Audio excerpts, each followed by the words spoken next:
반갑습니다. 자원순환사회경제연구소 쓰레기박사 홍수열 소장입니다.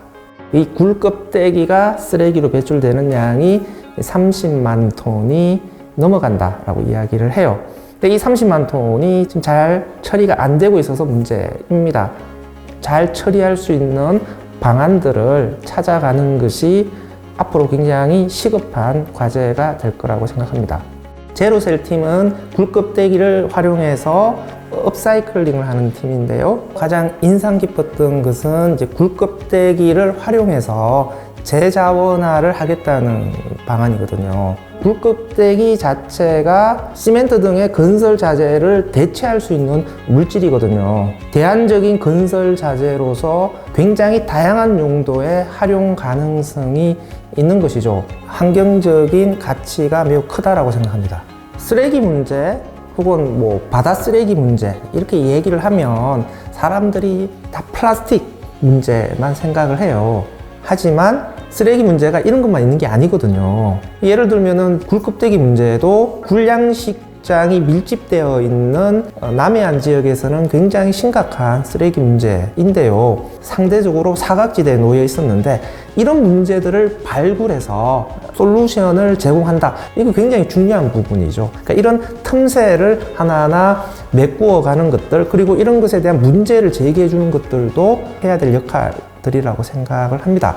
그런 점에서 남들이 잘 주목하지 않는 이런 문제에 관심을 가지고 있는 제로셀 팀의 의미가 크다라고 생각합니다.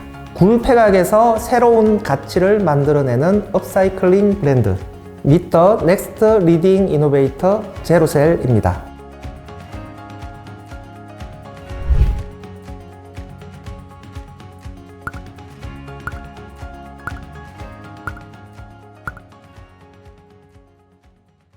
안녕하세요. 굴 폐각에서 새로운 가치를 만들어내는 제로셀의 대표 김성윤입니다.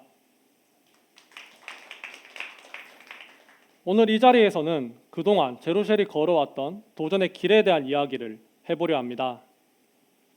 이야기를 시작하면서 숫자 2가지 먼저 보여드리겠습니다.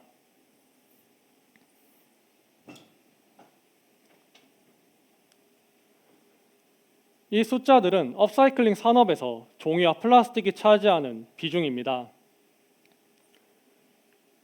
전 세계적으로 업사이클링을 통한 환경 문제 해결에 수많은 혁신가들이 나서고 있습니다. 그런데 업사이클링으로 도전하는 소재는 굉장히 한정적입니다. 종이, 플라스틱 등을 활용한 업사이클링 분야에는 이미 많은 사람들이 진출해 있습니다. 이런 상황에서 우리도 같은 소재로 진출하는 게 과연 도전이라고 할 수 있을까라는 생각이 들었습니다. 그리고 이러한 생각은 아직 도전되지 못한 새로운 소재는 없을까라는 궁금함으로 이어졌습니다.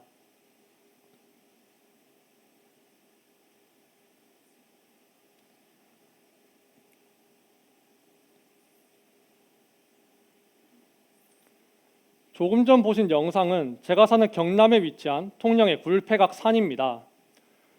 우리나라에서는 연간 36만 톤의 굴이 생산되는데 이 중 오직 20%만이 식용으로 사용되고 나머지 80%는 굴 폐각, 즉 굴 껍데기가 되어 버려지고 있습니다. 이렇게 버려지는 굴 폐각의 양은 연간 30만 톤에 달합니다. 이는 코끼리 10만 마리의 무게와 동일한 수치인데요. 그렇다면 이렇게 많은 양의 굴 폐각은 제대로 처리되고 있을까요? 매년 40억 원이라는 예산이 굴 폐각 처리에 사용되지만 발생하는 굴 폐각의 완전한 처리를 위해선 약 270억 원의 예산이 필요합니다. 이렇듯 예산 부족으로 인해 연간 약 23만 톤의 굴 폐각이 야적되어 악취와 해양 환경 오염을 유발하고 있습니다. 이 굴 폐각은 업사이클링 할 수 없을까? 우리 지역 사회에서 발생하는 문제를 우리 스스로 해결할 수는 없을까? 이렇게 굴 폐각을 업사이클링 하려는 제로셀의 첫 도전이 시작되었습니다. 의욕 넘치게 시작했지만 굴 폐각과 친해지기까지는 꽤 오랜 시간이 걸렸습니다. 그 이유는 저희보다 앞서 굴폐각에 대해 고민했던 사람들이 적었기 때문입니다. 그래서 우리가 해결해야 할 과제들이 연쇄적으로 생겨났습니다. 첫 번째로 마주한 문제는 굴폐각 고유의 냄새를 잡는 것과 실용성 있는 경도를 찾아내는 것이었습니다. 다양한 논문과 자료를 찾아봤지만 모두 문제에 대해서만 이야기할 뿐 대안을 말하는 곳은 없었습니다. 그래서 저는 직접 부딪히며 해결 방법을 찾기로 했습니다. 20kg가 넘는 포대자루를 매일 옮기며 냄새와 강도 연구에 몰두했습니다. 식초와 커피밥 같이 여러 성분들을 배합했지만 굴폐각에서 발생하는 악취와 경도를 해결하는 데는 도움이 되지 못했습니다. 그러던 중 굴폐각과는 전혀 무관한 해외 논문에서 힌트를 얻어 한 가지 성분에 집중하게 되었습니다.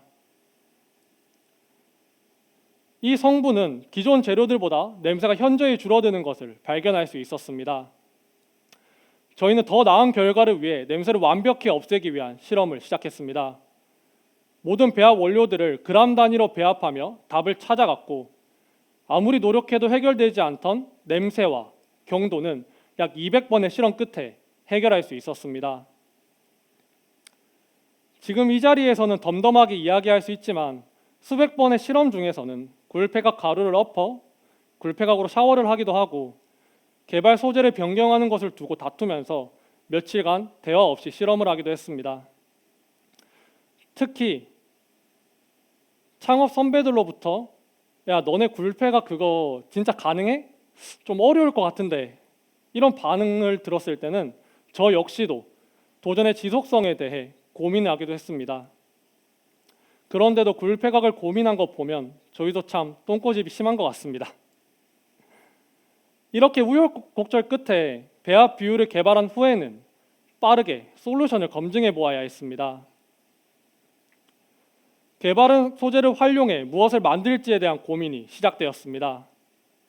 건축 자재, 식기류, 인테리어 용품 등 다양한 발전 가능성은 확인했지만 처음 시장에 진입하기에는 오랜 시간과 준비들이 필요했습니다. 그래서 저희는 법적 규제와 인증 절차를 간소화할 수 있는 제품을 찾던 중 화분 사업을 알게 되었습니다. 다른 제품과는 달리 화분은 법적 절차가 간단하고 복잡한 공정이나 고도의 기술을 요구하지 않습니다. 따라서 굴폐각의 제품화 가능성을 검증이 필요했던 저희에게 아주 적합한 제품이었습니다. 현재 저희는 여러 가지 개발 단계를 거쳐 화분 개발을 끝내고 크라우드 펀딩을 진행했습니다. 이 펀딩을 통해 굴폐각 제품화 가능성을 증명하고 사업 포트폴리오를 다양화해 나갈 계획입니다. 저희는 지금 또 도전하고 있습니다. 현재는 화분 제품을 만드는 것에 집중하고 있지만 더 많은 제품을 개발하고 이를 대량 생산할 수 있는 구조를 만드는 것이 저희의 최종 목표입니다. 현재 이를 위해 총 6단계의 수작업을 거쳐 생산하던 제품을 1년간의 연구 끝에 일부 과정들을 통합하여 총 4단계로 간소화하였습니다. 그리고 이들 중 일부 과정은 자동화에 성공했습니다. 이러한 독자적인 생산 기술은 생산 기간 및 비용을 절감할 수 있어 저희의 핵심 역량으로 작용할 것입니다. 저희의 최종 목표는 굴폐각 업사이클링을 기반으로 한 소셜 벤처 기업에 도전하는 것입니다. 현재 이러한 목표를 달성하기 위해 공정기술에 대한 지식재산권 출원을 앞두고 있으며 24년도에는 공정기술을 적용한 공장 설립을 향해 도전을 계속하고 있습니다. 새로운 길에 대한 도전은 쉽지 않습니다. 스스로 길을 만들어가야 하기에 시간도 오래 걸리고 실패 확률도 높습니다. 하지만 저희는 루키였기에 도전할 수 있었습니다. 솔직한 마음으로 첫 자본인 루키의 지원금이 없었다면 혹은 그 사업비를 제 사업이나 다른 기관의 지원금으로 충당해야 했다면 굴폐각을 업사이클링하는 것에 도전했을지 확신이 없습니다. 어쩌면 조금 더 안정적이고 레퍼런스가 많은 다른 사회 문제를 선택할 수도 있었겠다는 생각이 듭니다. 지원금뿐만 아니라 사무국의 지지도 저희에겐 큰 도움이 되었습니다. 저희 스스로 원재료에 대한 걱정을 하고 있을 때 사무국에서는 루키를 통해 경험하는 실패도 성공을 위한 밑거름이 될 거라며 조언을 아끼지 않았습니다. 이러한 지지를 통해 용기를 얻어 지속한 루키에서의 도전으로 시중엔 없는 건 이유가 있다는 걱정 많은 시선들을 가능성이 무궁무진한 원재료를 택했다라는 평가로 바뀌는 것을 경험했습니다. 그리고 이러한 경험은 루키 데모데이 대상을 비롯해 중소벤처기업부의 도전 K-스타트업 통합본선, 환경부의 환경창업대전이라는 좋은 성과로 이어졌습니다.